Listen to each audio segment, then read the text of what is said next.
Dear students, अॼु असां topic पढ़ंदासीं how to make products. असां ख़बर आहे त जॾहिं असां केमिकल रिएक्शन कंदा आहियूं त यकीनन हिकिड़ा रिएक्टेंट्स हूंदा आहिनि ऐं ॿिया प्रोडक्ट्स हूंदा आहिनि पर असांखे काफ़ी जेको आहे उहे सुवाल ज़हन में ईंदा आहिनि त रिएक्टेंट खयासीं त उनजी प्रोडक्ट कीअं ठही। हाणे असां हिते ॾिसी सघूं था त sodium react with water to produce sodium hydroxide and hydrogen. हाणे इहे सुवाल इलाही असांजे ज़हन में अचनि था त हिते हाइड्रोजन जा ॿ एटम आहिनि, हिते जेको आहे हिकु एटम हीअ आहे, ॿ एटम हीअ आहिनि, टे एटम थी विया ऐं OH किथां आयो।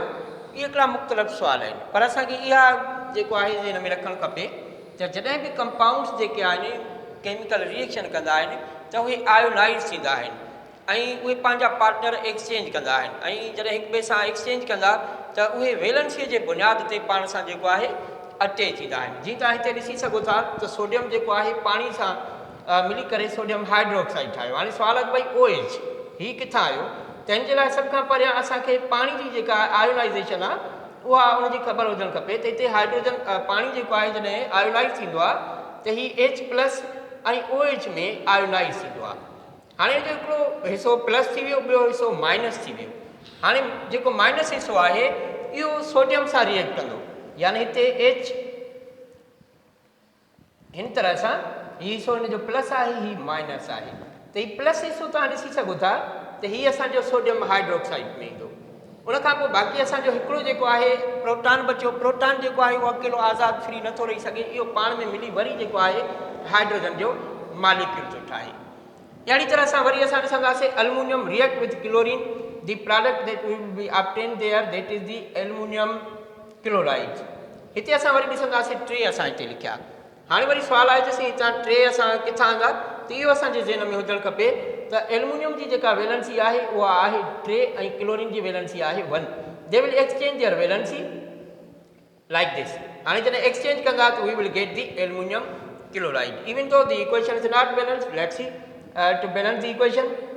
हिते क्लोरीन जा ॿ एटम आहिनि, हिते टे आहिनि, अहिड़ी तरह सां we will balance this equation. हाणे वरी हिते असां ॾिसंदासीं त nitrogen react with hydrogen to produce ammonia NH3। हाणे वरी हिते टे किथां आया, इहो असांजे ज़हन में हुजणु खपे त नाइट्रोजन जी वैलेंसी 3 आहे ऐं हाइड्रोजन जी वैलेंसी हिकु आहे। They will exchange their valency to form the ammonia NH3। The equation is not balanced. Let's suppose to balance this equation and we will put there 3। अहिड़ी तरह सां ॾिसो HCl sodium hydrochloric acid react with sodium hydroxide to produce sodium chloride and water. हाणे वरी हिते सुवाल आहे त हीअ पाण में कीअं प्रोडक्ट हिननि ठाही, त हिते जॾहिं बि केमिकल कंपाउंड्स असांजा रिएक्ट कंदा आहिनि त उहे हमेशह ॿिनि हिसनि ते हूंदा आहिनि। हिकिड़ो हिसो हुननि जो प्लस हूंदो आहे, ॿियो माइनस हूंदो आहे ऐं उहे आयोनाइज़ थींदा आहिनि, त प्लस हिसो माइनस सां, माइनस हिसो प्लस सां। त अहिड़ी तरह सां तव्हां हिते ॾिसी सघो था त सोडियम हाइड्रोक्साइड जॾहिं रिएक्ट कंदो त they will form the water molecule, hydrogen and hydroxyl ion will form the water molecule and chloride and sodium will react together to produce the sodium chloride। अहिड़ी तरह सां हिते तव्हां जॾहिं ईंदासीं त calcium react with water molecule, what the product will be there we can see now। असांखे ख़बर आहे भई पाणी जेको आहे H+ ऐं प्लस OH में हिन तरह सां आयोनाइज़ थींदो ऐं असांखे इहा बि ख़बर आहे त कैल्शियम जी जेका वैलेंसी आहे उहा 2 आहे ऐं मेटल आहे त हिन जी वैलेंसी पॉजिटिव में हूंदी। त positive part will react with the negative, so we will get there calcium hydroxide। लेकिन OH हिते असां ॿ ॾिना छो त वैलेंसी कैल्शियम जी 2 आहे। बाक़ी हिते बचे थी hydrogen, we will put there hydrogen। if the equation is not balanced 4 hydrogen atom we will put there 2 the equation is balanced। ऐं जॾहिं बि केमिकल रिएक्शन में जॾहिं इक्वेशन असांजी एक्ज़ैक्टली बैलेंस थिए त असां सम्झंदासीं त असांजी इक्वेशन सही आहे। जेकॾहिं इक्वेशन बैलेंस नथी थिए त हिन जी माना असांजी प्रोडक्ट जेको आहे सही कोन्हे।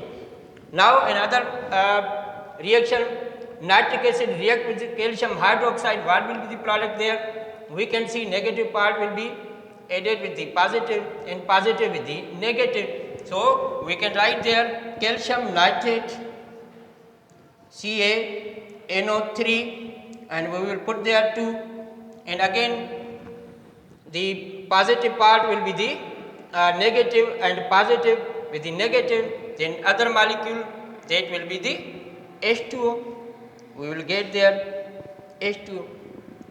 अहिड़ी तरह सां असांजा जेके प्रोडक्ट चङा आहिनि उहो इन असूलनि त चङा आहिनि। उमेदु आहे त तव्हांखे हीउ लेक्चर में काफ़ी शयूं सम्झ में ईंदियूं। Thank U.